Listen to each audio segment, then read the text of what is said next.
अभी हम इंशाल्लाह देखेंगे कि जो हमने इस काम स्टार्ट किया था टाइम सीरीज़ फोरकास्टिंग, वो क्या है, क्यों है, अभी हम समझने की कोशिश करते हैं। कुछ चीज़ें आपको पहले ही गो में समझ आ जाएंगी, शायद कुछ चीज़ें आपको दोबारा देख के समझ आएंगी, लेकिन ये बड़ा इंटरेस्टिंग है बहुत सिंपल। इसमें सिर्फ एक दफ़ा अगर आपने चीज़ों को विजुअलाइज़ कर लिया तो बड़ा ज़बरदस्त काम हो जाएगा। मैंने बड़ी इसको सोच समझ के बड़ी मेहनत से बनाया, सो काइंडली गौर से देखिएगा, समझिएगा। जब हम टाइम सीरीज़ फोरकास्टिंग की बात करते हैं तो हम ऐसे एलिमेंट्स की बात करते हैं, ऐसी सिचुएशंस की बात करते हैं जहाँ पर हमारे पास जो डाटा गिवन है वो किसी न किसी उसके साथ डाटा जो है वो किसी न किसी ख़ास टाइम्स के अंदर देखा गया है। फॉर एग्ज़ाम्पल, आपके पास जो डाटा मौजूद है उसके साथ उससे रिलेटेड डेट्स मौजूद हैं। जैसे हमारे पास अभी हमने यहाँ पर एक एग्ज़ाम्पल उठाई है, ये बड़ी मशहूर सी एग्ज़ाम्पल है कि लेट्स सपोज़ कोई भी शॉप है, लेट्स सपोज़ उन्होंने कोई भी चीज़ सेल की है। तो नॉर्मली जब वो चीज़ें सेल्स करते हैं तो नॉर्मली हम क्वार्टर्स में बात करते हैं कि इस क्वार्टर में कितनी सेल हुई, इस क्वार्टर में कितनी सेल हुई। तो एक साल के अंदर हमारे पास नॉर्मली 4 क्वार्टर्स होते हैं, ठीक है। तो यहाँ पे हमारे पास 4 क्वार्टर्स हैं, 1 2 3 4। ये ईयर 1 है, ईयर 1 के ये 4 क्वार्टर्स हैं। ये ईयर 2 है, ये उसके 4 क्वार्टर्स, ईयर 3, ईयर 4, ठीक है। हमारे पास 4 क्वार्टर हर 4 ईयर्स हैं, 4 ईयर्स के 4 ही क्वार्टर्स हैं। मीन्स क्या, और ये क्या है, ये सेल है। इस बात का ओवरऑल मतलब क्या है, ईयर 1 में पहले क्वार्टर में यानी जनवरी से लेकर लेट्स सपोज मार्च तक 4.8, इसको आप 1000 से मल्टीप्लाई कर लें, 4.8 मल्टीप्लाई बाय 1000 कितना हो जाएगा, 4800, राइट। सो 4800 लेट्स सपोज आपकी कार सेल हुई, इसमें 4100 हुई, इसमें 6000, 6500 एंड सो ऑन, राइट। अच्छा, अब अगर आप इसको अगर विजुलाइज कर पाएँ, राइट, तो इसको आप ऐसे विजुलाइज कर लें कि जैसे ये आपके पास टोटल कितने एलिमेंट्स थे, 16 थे। ये ईयर 1 का पहला क्वार्टर, ये मैंने यहाँ प्लॉट कर दिया। ईयर 1 का पहले क्वार्टर में क्या था जी, 4.8। ना 4.8 हमारे पास कहाँ है, ये रहा हमारे पास 4.8, राइट। सो ये ईयर 1 का 4.8, ईयर 2 का 4.1, ईयर 3 का and so on, right. Year 1 का ही क्वार्टर 3, ईयर 1 का क्वार्टर 4, फिर ये ईयर 2 का जो भी ये वैल्यूज़ थी मैंने इसको इधर सिंपली प्लॉट कर दिया, राइट। अच्छा, फिर हमने जो इससे अभी लास्ट इससे पहले वाली वीडियो थी उसके अंदर मैंने आपको समझाया था there is one thing known as moving average. तो मूविंग एवरेज बेसिकली हमें क्या बताती है कि इस जगह पर अगर मैं खड़ा होकर देखूं तो और मैं देखना चाहूँ कि इसके 2 एलिमेंट्स आगे और 2 पीछे, उन सब की एवरेज को मैं यहाँ प्लॉट कर दूँ तो इससे थोड़ा सा हमें थोड़ा सा ट्रेंड का थोड़ा सा आइडिया होना शुरू हो जाता है, ठीक है। तो हमें यहाँ पता चल रहा है ये यहाँ से यूँ ऊपर जाए, यहाँ से ये नीचे को आ रहा है। पहले क्वार्टर में ये ज़्यादा था, दूसरे में थोड़ा कम, फिर ज़्यादा, फिर ज़्यादा। अच्छा, फिर ये नीचे आ जाता है, फिर नीचे आता है, फिर ऊपर आता है, फिर नीचे आता है। अच्छा, ये जो चीज़ हो रही है इसको अगर मैं ईयर वाइज थोड़ा सा एक सेकेंड प्लॉट भी करके दिखाना चाहूँ कि अगर मैं इन 4 चीज़ों को यहाँ पे इन 4 चीज़ों को प्लॉट करता हूँ लेट्स सपोज, तो हमारे पास दिस इज़ ईयर 1। तो ये थी पहले क्वार्टर में ये चीज़ थी, दूसरे में इतनी सेल, तीसरे में इतनी, चौथी में इतनी। अच्छा, फिर ईयर 2 में अगर हम चले जाते हैं, ईयर 2 में दिस थिंग, तो उसमें ये हमारे पास सेल है, ठीक है। ये वाले वैल्यूज़ हैं, इन्हीं को मैंने जस्ट यूँ प्लॉट कर दिया, ठीक है। सो इसमें आप अगर थोड़ा सा गौर करेंगे तो इसमें आपके पास बहुत सारे क्वेश्चंस के आपको आगे आंसर्स मिलेंगे। तो इसको थोड़ा सा विजुलाइज करेंगे, देखो चारों सालों में जो क्वार्टर 1 है उसके अंदर तो सेल अच्छी होती है, ठीक है, सही होती है, लेकिन क्वार्टर 2 में अच्छी सेल नहीं हो रही, क्वार्टर 3 में बहुत अच्छी सेल होती है, क्वार्टर 4 में बड़ी ज़बरदस्त सेल हो जाती है, ठीक है ना। ये जो चीज़ें हैं इनको, ये तो भी मैं ग्राफिकली आपको दिखा रहा हूँ तो आपको थोड़ी थोड़ी सी समझ आना शुरू होगी, लेकिन हम इसको बिल्कुल अलग अलग करके नहीं देख सकते, ठीक है। अगर आप देखें तो क्वार्टर 4 में बहुत अच्छी सेल हुई होगी तो मतलब ये जहाँ पर एंड होगा तो ये अगली क्वार्टर वहाँ से शुरू हो जाता है, ठीक है। तो चीज़ों को इवन आउट करने के लिए आप जब देखते हैं तो ठीक है, एक क्वार्टर की आप वैल्यूज़ देख लेंगे, दूसरे की देख लेंगे, लेकिन आप जब ओवरऑल सेल देखते हैं तो आप ओबियसली पूरे साल की देखते हैं। तो चीज़ों को थोड़ा सा इवन आउट करने के लिए कि आपकी एक्चुअली सेल्स कैसे हो रही हैं, ऑन एवरेज क्या सेल्स हो रही हैं, किस टाइम पे आपके पास कितने ऑन एवरेज पैसे होंगे। लेट्स सपोज अगर मैं यहाँ पे कह रहा हूँ तो आपके पास ये काम हो चुका है, ये काम भी होने वाला है, तो ऑन एवरेज आप कहेंगे कि आपके पास तकरीबन यहाँ पर इस हद तक सेल हो चुकी होगी। थोड़ी सी आप आगे, थोड़ी सी पीछे वालों को देख के आप यहाँ पर कह देंगे ऑन एवरेज ये सीन चल रहा है, यहाँ पे ये चल रहा है, यहाँ पर you are saying this thing, right. हालांकि यहाँ पे डिप भी आया हुआ, लेकिन क्योंकि आपका इससे पहले इस जगह से पहले ये अप भी आया हुआ था, तो इस वजह से आप इसकी एवरेज ये लेते हैं। तो मूविंग एवरेज का हमें ये फ़ायदा होता है कि हमें ओवरऑल का चीज़ों का अंदाज़ा होता है, जो कि हमने काफ़ी डिटेल में डिस्कशन की थी। लेकिन इसमें मसला ये था कि इसमें हमारे पास जो क्वार्टर्स हैं वो 4 हैं, और 4 क्वार्टर्स के साथ तो हमारा काम है। जो उसकी जो ऑन एवरेज आएगी वो सेकेंड प्लेस पे आएगी कि थर्ड पे आएगी, तो उस वजह से हमने क्या किया था, हमने उसकी मूविंग एवरेज की हमने सेंटर्ड मूविंग एवरेज निकाल ली थी। और वो क्या थी कि इन दोनों की एवरेज आप यहाँ डाल देते हैं, फिर इन दोनों की एवरेज आप यहाँ डाल देंगे, फिर ये कौन सी होगी, बेसिकली इन दोनों की एवरेज, इन दोनों की एवरेज यहाँ आ जाएगी, इन दोनों की एवरेज यहाँ आ जाएगी, इन दोनों की एवरेज यहाँ, इन दोनों की एवरेज यहाँ, इन दोनों की एवरेज यहाँ पे आ जाएगी। ठीक है, अब इससे नीचे तो और कुछ है नहीं, इसलिए यहाँ पे एवरेज तो नहीं आएगी। ठीक है, अच्छा, और यहाँ पर ये क्यों आया, बिकॉज ये यहाँ से हमने क्यों स्टार्ट किया था, बिकॉज इसके अंदर हमने 4 की एवरेज लेनी है, 4 की एवरेज लेनी है। तो इससे पहले 2 और ये वाले 2 तो हो सकते हैं, लेकिन अगर मैं यहाँ पे 4 लूँ तो इससे पहले 2 तो है ही नहीं ना, इससे पहले भी तो 2 होने चाहिए थे, वो तो है ही नहीं, इसलिए यहाँ से नहीं, यहाँ से स्टार्ट होता है। ठीक है, मिडल पॉइंट से होता है। जितने की भी आपने एवरेज लेनी है, जिसकी भी आपने एवरेज लेनी है, उसके मिडल पॉइंट से अपने काम स्टार्ट करते हैं, और अगर वो इवन हो तो फिर ये जो आपने मूविंग एवरेज ली है, इनकी भी आगे आप एवरेज 2-2 की एवरेज लेते रहते हैं। ठीक है, ओके, ये तो थी मूविंग एवरेज, जिसमें किसी को कोई इशू है पिछली वाली वीडियो देख लें। ओके, अच्छा, अब अगर आप देखें तो यहाँ पर इस पर पॉइंट थ्री पर जो सेल थी वो कितनी थी, 6 थी, जबकि जो ऑन एवरेज इस जगह पर सेल हो रही होती है वो 5.5 है। यानी जैसे आप ये देख रहे हैं कि यहाँ पर जो सेल है, ठीक है, इस पॉइंट पे, ख़ास पॉइंट पे अगर आप यहाँ गौर से देखें तो यहाँ पर जो सेल है ओरिजिनल, दैट इज़ 6, और ये जो एवरेज थी वो 5.5 थी, ये अबव एवरेज यहाँ पे सेल हो रही है। ठीक है, यहाँ पर भी आप देखें तो अबव एवरेज है। अच्छा, यहाँ पर आप चेक करें, यहाँ पर ऑन एवरेज तो सेल ज़्यादा है, लेकिन जो ओरिजिनली इस क्वार्टर की सेल है वो कम है। तो this is something important, right, कि ये कितना इन दोनों में आपस में कितना डिफरेंस है। इसको कैसे कैलकुलेट करेंगे, बड़ा मुश्किल काम है जी। आप ये करते हैं कि ये जो हमारे पास क्या करना है, हमने यहाँ पर हमने ये वाली जो आपके पास है, जो ओरिजिनल सेल है, इसको हम बाद में y भी कह देंगे। ठीक है, इसको आप इस पर डिवाइड कर दें। ठीक है, तो 6 divided by 5.5 means what, 1.1। So basically जो आपकी सेल है वो एवरेज, ये एवरेज है, दिस इज मूविंग एवरेज, ये आपकी सेल है इस क्वार्टर की।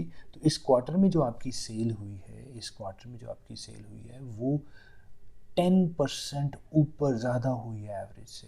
1.10 का क्या मतलब है कि ये ऑन एवरेज 5.5 चल रही थी, यहाँ पर 3 हुई है। ठीक है, ये इस पर्टिकुलर की ही सेल की बात हो रही है। ठीक है, ओके, अच्छा, अब यहाँ पर कितनी हुई, 6.5 हुई, लेकिन यहाँ पर जो एवरेज बनती थी, यहाँ पर एवरेज जो कि स्मूथ सेंटर्ड मूविंग एवरेज है, that was actually average was 5.7, लेकिन यहाँ पे 6.5 हुई है, तो ये 1.13 एवरेज हुई है फोर्थ क्वार्टर में। इसी तरह से अगर हम आगे चलें तो दूसरे साल के पहले क्वार्टर के अंदर सेल तो हुई है 5.8, लेकिन जो यहाँ पर average moving average centred average थी, दैट वाज 6.0। यानी जो ईयर टू का पहला है, ये देखिए, ये थोड़ी सी अगर आप गौर से इसको देखने की कोशिश देखेंगे तो क्या हुआ है कि यहाँ पर अगर आप गौर से देखें तो यहाँ पर ये थोड़ा सा ऊपर, एवरेज ऊपर थी और ये उससे कम था। ठीक है, तो कितना कम था, ये एक सवाल है अच्छा सा। तो वो क्या है कि थोड़ा सा जूम आउट कर लेते हैं। अच्छा, अगर हम इसको देखें तो यहाँ पर क्या आ रहा है कि ये थोड़ा सा एवरेज से, ये 5.8 है और ये एवरेज से थोड़ा सा कम है, तो कितना है, ये 0.97, राइट, ओके, परसेंट है। ठीक है, ओके, 97% है, एवरेज के करीब करीब है। ओके, 50, ये इसी तरह से ये आप ये सारे वैल्यूज़ निकाल लेंगे, that's not an big issue, right, okay. अब आपको कोई ये कहता है कि यार ये ऐसा क्यों हो रहा है, अगर आप गौर से देखें तो normally you will find out कि जो हर समय, अच्छा, ये जब हम सेल्स की बात करते हैं, इसमें एक बड़ी इंपॉर्टेंट चीज़ होती है, वो ये होता है कि कुछ सीजन्स होते हैं जिन सीजन्स में बहुत अच्छी सेल होती है, कुछ सीजन्स होते हैं जिनमें सेल अच्छी नहीं होती है। तो अगर आप यहाँ पे इसको भी देखें तो यहाँ से तो आपको डायरेक्टली वैसे थोड़ा सा विजुलाइज कर पाएंगे कि नॉर्मली चौथे क्वार्टर के अंदर सेल बड़ी अच्छी होती है, थर्ड में भी अच्छी होती है, सेकेंड में अच्छी नहीं होती, फर्स्ट में भी ओके होता है काम, बट सेकेंड में हमारी सेल नॉर्मली डिप कर जाती है। ठीक है, तो इसको अगर आपने देखना चाहें तो कैसे देख सकते हैं, जैसे मैंने ये यहाँ पे इसको प्लॉट किया, इन्हीं चीज़ों को मैंने थोड़ा सा आपकी खातिर ये यहाँ से यूँ भी प्लॉट कर दिया है कि ये फर्स्ट ईयर की सारी वही सेल, ये जो 4-5 चीज़ें हमने लिखी थी, एवरेज, मूविंग एवरेज, सेंटर्ड, ये उसकी डिफरेंस जो है उसका सेल के साथ कितनी % है मूविंग एवरेज के साथ, राइट, ये वो मैंने लिख दिया। तो अब अगर आपको कोई कहे कि यार नॉर्मली कितने ऑन एवरेज क्या होता है, पहले क्वार्टर में क्या होता है, सेकंड क्वार्टर में क्या होता है, थर्ड क्वार्टर में क्या होती है सेल, नॉर्मली आप देखें कि थर्ड क्वार्टर के अंदर, ये मैंने ब्लू में कर दिया थर्ड क्वार्टर वालों को, ये देख लें सेकंड ईयर का थर्ड क्वार्टर, फोर्थ ईयर का, थर्ड ईयर का, फोर्थ ईयर का, राइट। तो इनकी जो सेल्स हैं वो नॉर्मली हाई है, ठीक है, ये नॉर्मली बेहतर है, ठीक है, ये नॉर्मली बेहतर है। इसी तरह अगर मैं इनकी एवरेज ले लूँ, राइट, तो मैं ये कह सकता हूँ कि यार थर्ड क्वार्टर में नॉर्मली अगर मैं इन तीनों की, ये क्या है 1.1, 1.08 एंड 1.11, तो ऑन एवरेज मतलब इनकी एवरेज ले तो थर्ड क्वार्टर के अंदर 1.09, ठीक है, इनके सब के आगे मैंने वो इन तीनों की जो एवरेज बनती थी वो मैंने इधर लिख दिया, ठीक है।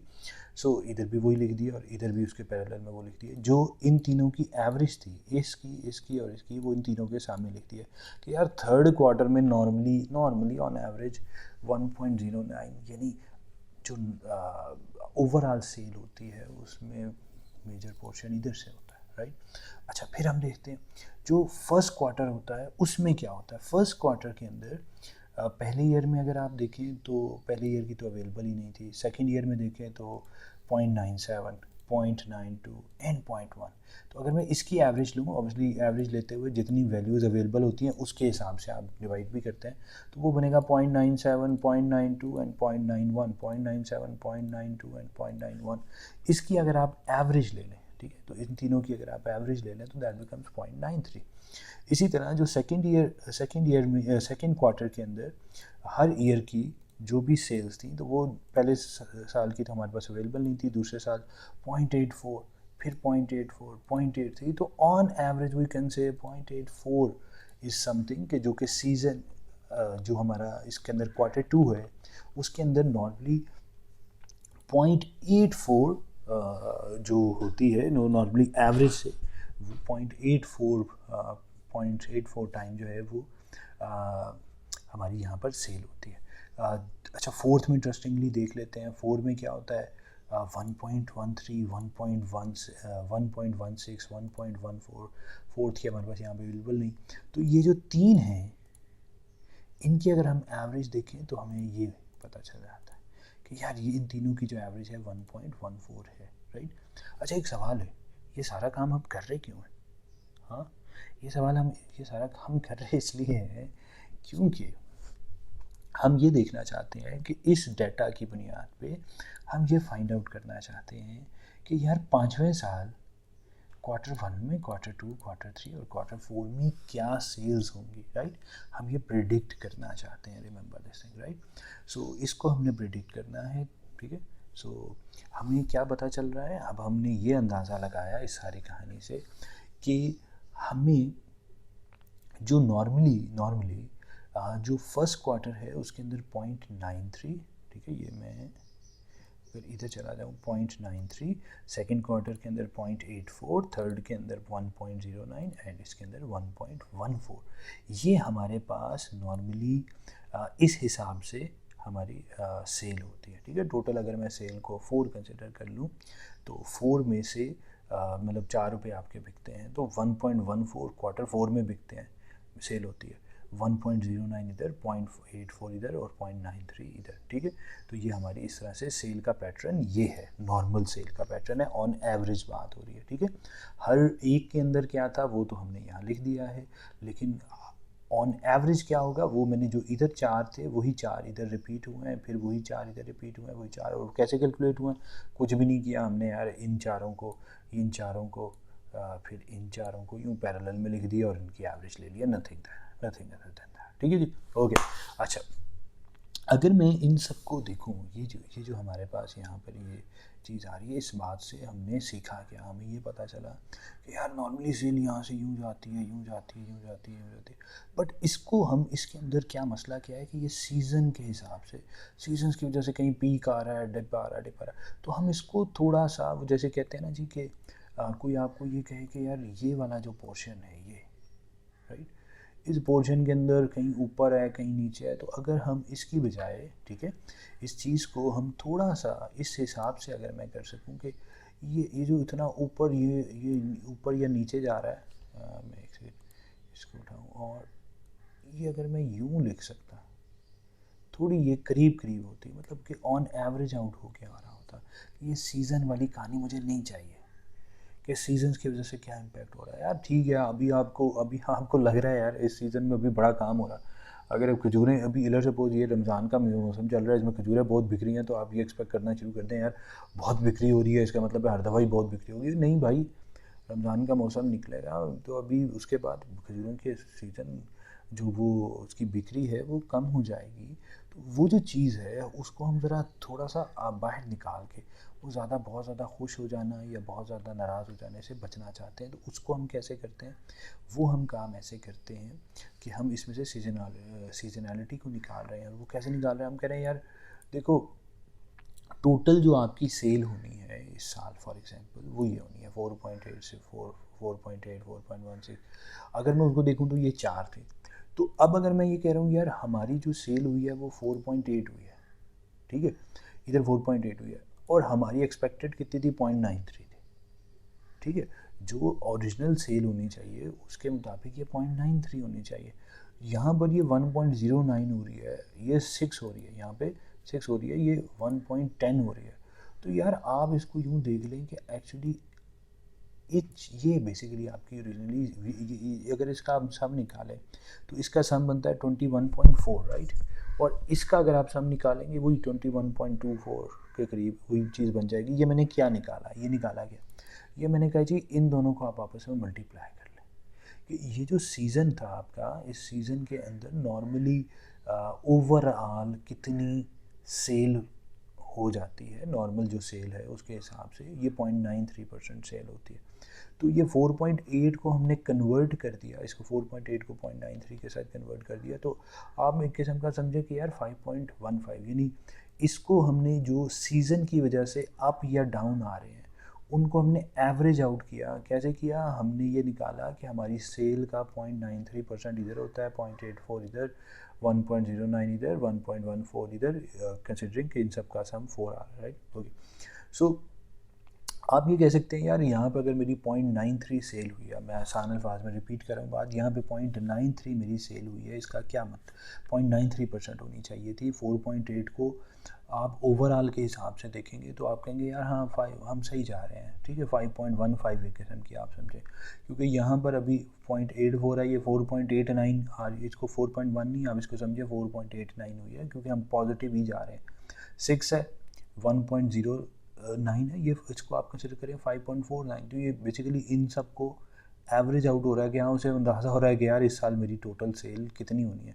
अब वो अगर सिर्फ इसको देखना शुरू कर दे तो वो कहेगा यार आगे भी बड़ी ज़बरदस्त सेल होगी, नहीं भाई ये पीछे सेल कम थी, इसी तरह यहाँ पर भी सेल नॉर्मली कम होनी है पहले दूसरे क्वार्टर के अंदर, तो इसके हिसाब से वो सोचना शुरू करें, ठीक है, बात समझ रहे हैं आप, आई होप सो, कि यार ये नहीं है कि सिर्फ एक क्वार्टर की देख के वो खुश या नाराज़ हो जाए, वो इसको पिछलों को इसको बैठ के ये सोचे कि हाँ यार आगे भी काम होने वाला है, और इधर बैठ के ये सोचे कि आगे जाके काम ख़राब भी होने वाला है, ठीक है, तो वो ओवरऑल को देख रहा है। तो हमने ये जो वैल्यूज़ थी इनको, ये जो हमने निकाल ली थी कि नॉर्मली इस सीज़न में कितनी सेल होती है हमारी, 0.93, 0.84, 1.09, 1.14, इससे मल्टीप्लाई कर दिया तो हमारे पास, इसको हम कहते हैं, हमने इसको डी सीजनलाइज्ड कर दिया ना। वो डी सीजनलाइज को अगर मैं इसको यहीं पे प्रिंट करूँ, ये मैंने इसको यहाँ पे आपके लिए ग्राफ भी इसका ड्रॉ कर दिया था कि देखिए नॉर्मली ये जो चीज़ थी, अब इसको मैं थोड़ा सा एक्सप्लेन करता हूँ, आई होप सो आपको समझ आएगी। यहाँ पर ये जो उसकी नॉर्मल सेल हो रही थी वो ये सेल थी, ठीक है, ये जो ऑरेंज में आ रही है। फिर मैंने क्या किया, मैंने उसकी सेंटर्ड मीन एवरेज ली, ये हमारे पास सेंटर्ड मीन एवरेज थी, ठीक है। अब हमने कहा यार इस मीन एवरेज के मुताबिक हमने बेसिकली यहाँ से इसको थोड़ा नीचे कर दिया, यहाँ से इसको थोड़ा ऊपर कर दिया, तो अगर फिर हम यहाँ पर यूँ ड्रॉ करना शुरू करें तो हमारे पास ये लाइन ड्रॉ हो रही होती है। ये लाइन कैसे है, ये जो चीज़ें ड्रॉ की हैं ये बेसिकली हम इनकी बात कर रहे हैं। ये कैसे आई हैं, ये बेसिकली ऐसे आई है, राइट। कैसे आई, हमने सिंपल क्या निकाला है, हमने निकाला है कि किस सीज़न के अंदर, कौन से क्वार्टर के अंदर नॉर्मली ज़्यादा सेल होती हैं, कौन से के अंदर कम होती हैं।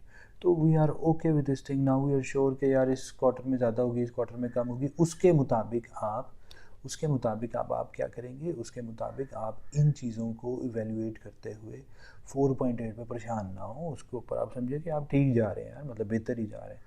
अगर यहाँ पे 4.1 हुई है तो हमने इसको 4.1 नहीं, हमने उसको कंसिडर किया यार 4.9 के करीब हम पहुँच गए यार, तो उसके मुताबिक हम यूँ इसको ये हम ट्रेंड बना रहे हैं।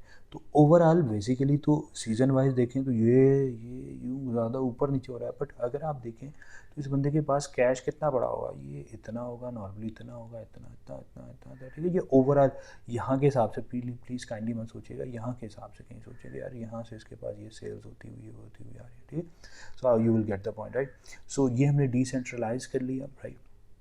अब हमारे पास जो एक्चुअली सेल्स थी वो इसकी बजाय ये इस फॉर्म में आ गई हैं। किसकी मदद से आई हैं, इसकी मदद से आई हैं, ये इनकी मदद से हमने ये जो था इसकी मदद से हमने इसको देखा कि ये कितने परसेंट ऑन मूविंग एवरेज के मुताबिक ये कितनी है, एवरेज से ये कितनी दूर है, ये एवरेज से कितनी दूर है, और जितनी दूर पे परसेंटेज है उसको हमने इससे मल्टीप्लाई कर लिया, ऑन एवरेज उसकी निकाल ली, हर सीज़न की हमने एवरेज निकाली, जो वैल्यू बनती थी उससे इसको मल्टीप्लाई कर लिया। तो ये अब हमारी एक्सपेक्टेड वैल्यूज़ हैं, जो कि एक्सपेक्टेड सी वैल्यूज़ हैं कि हम इसको कंसिडर किस तरह से करें। एक्सपेक्टेड नहीं कहना चाहिए, हम कह लेते हैं इसको, हम यूँ कह लेते हैं कि जैसे ये हमारी वो वैल्यूज़ हैं जो ऑन एवरेज हमें कंसिडर करनी चाहिए कि यार हमारी सेल इस टाइप की जा रही है, ठीक है। तो इसको मैं 4.8 को 5.1 कंसिडर करता हूँ, इसको 6 को 6 नहीं 5.49 करूँगा, बिकॉज यहाँ पीछे कम हो जाएंगी, आगे भी कम हो जाएंगी, तो यहाँ पे इसको ज़्यादा चौड़े नहीं होना, ठीक है, ओके। अच्छा, अब इसके मुताबिक हमने आपको एक चीज़ पढ़ाई थी कि यार एक चीज़ होती थी जो कि हम कहते थे कि यार लीनियर ये जो है इसके अगेंस्ट अगर मैं एक लाइन ड्रॉ करने की कोशिश करूँ, ये जो ब्लू वाली लाइन है इसके गिर्द अगर मैं एक लाइन ड्रॉ करने की कोशिश करूँ तो वो कैसे हो सकती है? किसी को याद है कि वो हम कैसे करते थे, लाइन ड्रॉ कैसे करते थे? जैसे ये मैंने भी यहाँ पे ये इस ब्लू वाली को उठाया, राइट, और मैं इसको इधर ले आता हूँ, और अगर मैं इसको यहाँ से देखूँ कि ये जो ब्लू वाली है, अब इसको हम भूल गए अब, ठीक है। अब ये ब्लू वाली लाइन के गिर्द मैं देखूँ और मैं देखूँ ओवरऑल ट्रेंड क्या है। अगर हमने किसी चीज़ का ट्रेंड देखना हो इसके गिर्द मुझे यहाँ पर एक लाइन ड्रॉ करनी है ना, राइट, यूँ एक मुझे यहाँ पे यूँ लाइन ड्रॉ करनी है, राइट। वो लाइन क्या है, वो जो यही लाइन यहाँ पे हमने ड्रॉ की हुई है, ठीक है। सो ये जो हमने चीज़ सीखी थी उसके लिए हमें पता है, अगर हमें याद हो तो उसके लिए हमें क्या करना होता था, हमें यहाँ पे एक इक्वेशन बनानी होती थी। ये बेसिकली जो लाइन होती है वो लीनियर इक्वेशन ही होती है, ठीक है। तो वो जो लाइन थी उसके अंदर दो चीज़ें थी, एक इंटरसेप्ट थी और एक स्लोप थी, राइट, जिसको हम कहते थे y is equals to M x plus C. तो y is equals to M x plus C जो था, जिसको हम ट्रेंड भी कहते थे, ठीक है।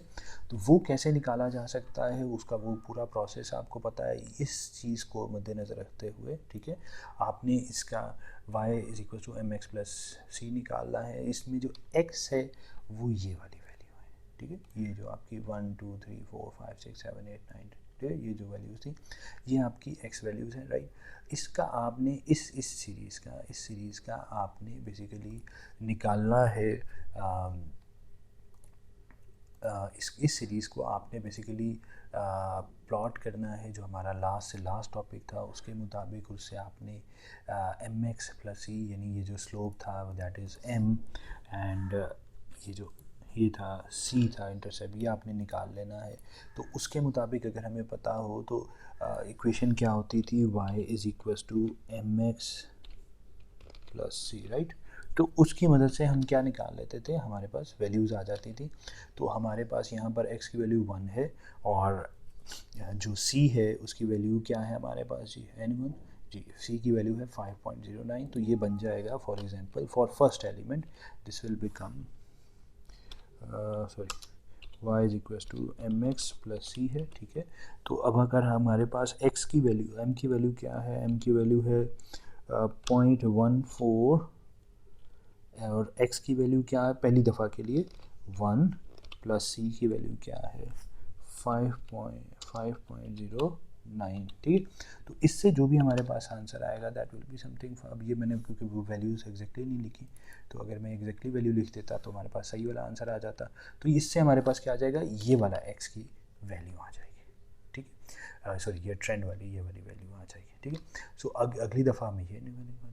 इसकी बुनियाद पे हमने m और x की वैल्यू निकाली, m और x की वैल्यू निकाली, और m और x की ये जो ये वाली वैल्यूज़ हैं, ये वाली वैल्यूज़ हैं बेसिकली, ये मैं इसको थोड़ा सा बेहतर कर देता हूँ। और ये जो है, ये जो लाइन ड्रॉ हो रही है, इस लाइन में जो y is equal to M x plus c था वो हमने निकाल लिया। अब हम यहाँ पर x की वैल्यू पुट करे जाएंगे इस इक्वेशन में। जब हम इस इक्वेशन में x की वैल्यू को पुट करेंगे तो क्या होगा, x की वैल्यू को जब हम इस इक्वेशन में पुट करेंगे तो हमारे पास, अच्छा जी, हमने क्या किया, हमने ये वैल्यूज़ निकाली थी, हमने ये वैल्यूज़ निकाली थी इसके मुताबिक y is equal to M x plus c वाली इससे हमने इसकी इक्वेशन निकाल ली। उस इक्वेशन में हमने x की वैल्यूज़ पुट की तो हमें पता चला कि क्या नॉर्मली ट्रेंड क्या होगा, राइट। 5.25, 5.39, 5.54, राइट। तो ये हमारे पास ये जो चीज़ आ जाएगी, इसको हम यहाँ पे अगर मैं इन्हीं वैल्यूज़ को यहाँ प्लॉट कर दूँ, राइट, तो ये जो वैल्यूज़ हैं ये वैल्यूज़ यहाँ प्रिंट होना शुरू हो गई, ठीक है। ये इसके बैक एंड पे ये वाली वैल्यूज़ आ रही है, राइट। सो अगर आप गौर से देखें तो हमने क्या किया है कि यहाँ पर ये वाली तमाम वैल्यूज़ का हमने डी सीजनलाइज कर दिया, राइट। ओके, अच्छा जी, अभी जो हम डिस्कशन कर रहे थे, हम ये डिस्कशन कर रहे थे कि हमने बेसिकली सबसे पहला स्टेप क्या किया, हमने यहाँ से ये हमारे पास डाटा गिवन था, ठीक है। हमने उसकी एवरेज लेने के बाद वो जो हमारे पास ये ऐसे मौजूद था, हमने इसको इसमें से सीजनैलिटी, यानी सीजनैलिटी से मुराद ये है कि जो सीजन्स की वजह से इम्पैक्ट्स होते हैं उसको निकाल के हमने इसको थोड़ा सा फ्लैटन कर दिया है कि उसमें से सीजन्स ख़त्म हो गए, ठीक है। हम ये ऑन एवरेज देख रहे हैं कि गेम हमारी जो सेल है वो हमारी कैसी हो रही है। ये जो हमारे पास डी सीजनलाइज डाटा था, इसके ऊपर मैंने लीनियर रिग्रेशन अप्लाई की। लीनियर रिग्रेशन अप्लाई करने से ये मेरे पास ये लाइन यहाँ पे ड्रॉ हो गई है कि वो लीनियर रिग्रेशन क्या होती है कि हम यहाँ पे एक किस्म की इसको देख रहे होते हैं कि कोई ऐसे पॉइंट्स हमारी ऐसी लाइन ड्रॉ हो जाए जिससे हमारे पास इक्वेशन बन जाए, और वो इक्वेशन बनाने का एक अलग प्रॉपर तरीक़ाकार था जो कि आप पहले देख चुके हैं। उसके मुताबिक इन पॉइंट्स के अगेंस्ट हमारे पास ये ट्रेंड बन रहा था, ठीक है। ये जो लाइन है रेड लाइन है, ठीक है। अच्छा, अब इस रेड लाइन को अगर आप मज़ीद एक्सटेंड करें, इस रेड लाइन को यहाँ से आप मज़ीद एक्सटेंड कर लेते हैं हम, ठीक है जी। और अगर इन रेड लाइन को मैं मज़ीद एक्सटेंड करता हूँ तो मेरे पास ये पॉइंट्स बन जाते हैं, ठीक है। ये रेड लाइन यहाँ से यूँ एक्सटेंड हो जाती है क्योंकि ये आगे जाएगी। यहाँ पे तो ये 4 साल आपके ख़त्म हो गया, 4 साल के बाद ये यहाँ से यूँ आगे की तरफ बढ़ेगी, ठीक है। तो ये जो 4 पॉइंट्स हैं, ये 4 साल के बाद ये जो अगले 4 पॉइंट्स हैं, ये 4 पॉइंट्स किसके हैं, ये 4 पॉइंट्स हैं 5वें साल के अगले पॉइंट, राइट। अब कोई आपसे पूछेगा कि अच्छा यार ट्रेंड क्या जाएगा, ऑन एवरेज ये यूँ आपकी इस तरफ को यूँ सेल्स आएगी, ठीक है। लेकिन इसके अंदर अभी हमने सीजन्स निकाल दिए थे क्योंकि ये जो लाइन, ये जो हमने ये जो लीनियर लाइन लगाई है, ये इन सीजनैलिटी को देखते हुए नहीं लगाई हमने उसको, बल्कि मूविंग एवरेज की बुनियाद पे लगाई है। मूविंग एवरेज से हमने उसको डी सीजनलाइज कर दिया था उसकी मदद से, तो उसके मुताबिक है। तो अब आपको कोई कहेगा कि ऑन एवरेज क्या होगा, यहाँ पे ये आपकी सेल बनेगी। लेकिन अगर कोई चाह रहा है कि नहीं भाई मुझे विद सीज़न चाहिए, कि भाई इस सीज़न में एग्जैक्टली यहाँ पे कितनी सेल होगी, इधर कितनी होगी, इधर कितनी होगी, इधर कितनी होगी, तो उसके लिए आपको क्या करना है। उसके लिए जो हमने ये फोरकास्ट का लगाया उसमें बड़ा सिंपल सा काम ये है कि इसमें ये जो जैसे हमने पहले ओरिजिनल के साथ इसको डिवाइड किया था, अब उसी तरह ये जो ट्रेंड बन रहा है, ट्रेंड जो हमने बनाया था उसको आप इसके साथ, ये जो सीजनैलिटी थी, सीजनैलिटी का फैक्टर था, उसके साथ मल्टीप्लाई कर दें। तो जब आप इसको उसके साथ मल्टीप्लाई करेंगे तो आपके पास ये लाइन बन जाएगी, ठीक है। और अगर मैं इसको इसके ऊपर लेट्स सपोज प्लॉट भी कर दूं, चले मैं भी इसके अंदर ऐड करता हूँ, एंड ऐड हम करते हैं ये हमारी ओवरऑल फोरकास्ट हम कर रहे हैं, राइट। क्या कर रहे हैं, फोरकास्ट कर रहे हैं हम। फोरकास्ट करते हुए हम ये चीज़ फोरकास्ट कर रहे थे, तो मैंने इसको भी यहाँ पे प्लॉट कर दिया। तो ये ओवरऑल जो हमारे सिस्टम ने चीज़ें प्रेडिक्ट की हैं, ये हमारे पास जो ये ऑरेंज सी एक लाइन और आ गई है, ये ओरिजिनल जो लाइन थी ये आपकी ये थी, इसके ऊपर ये हमारे सिस्टम ने ये प्रेडिक्ट किया। मैं बल्कि एक काम करता हूँ,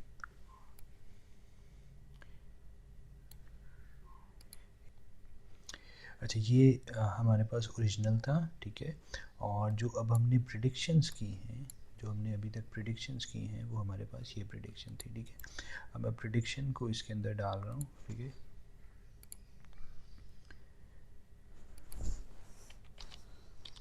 प्रिडिक्शन या फोरकास्ट जो भी आप कहना चाहें, ठीक है। और अब देखते हैं, तो अब अगर आप देखेंगे तो आपको नज़र आएगा कि एक्चुअली ये जो ब्लू में आ रही है ये हमारी एक्चुअल वैल्यूज़ थी, राइट। एंड जो अब हमारी प्रिडिक्शन है, ये देखिए हमारे सिस्टम ने इन चीज़ों को कैसे प्रिडिक्ट किया, इधर इधर इधर इधर। तो बड़ा प्रिडिक्शन जो है हमारी उसकी बड़ी क्लोज आ रही है। तो जो अगला सीज़न होगा वो भी कुछ इसी तरह से होगा, ठीक है। और अगर आप वैसे ओवरऑल ट्रेंड भी देख लें, अब ये जो लाइन यूँ मैंने ड्रा की हुई है, अगर आप इसको देखें तो हमारा सिस्टम भी यही कह रहा है कि इसके गिर्द अगर आप लाइन यूँ ड्रा करने की कोशिश लाइन ड्रा करने की कोशिश करेंगे तो वो कुछ ऐसी ही बनेगी जैसे यहाँ पर बनी हुई है। I hope so you got the point, and thank you. And this ये बड़ी काम की चीज़ है, इससे बड़ी आप ज़बरदस्त किस्म के काम निकाल सकते हैं, ज़बरदस्त काम हो सकता है। एंड इसके और भी बहुत सारे तरीके हैं, इंशाल्लाह हम मज़ीद चीज़ों को देखेंगे। बहुत शुक्रिया, अल्लाह हाफ़िज़।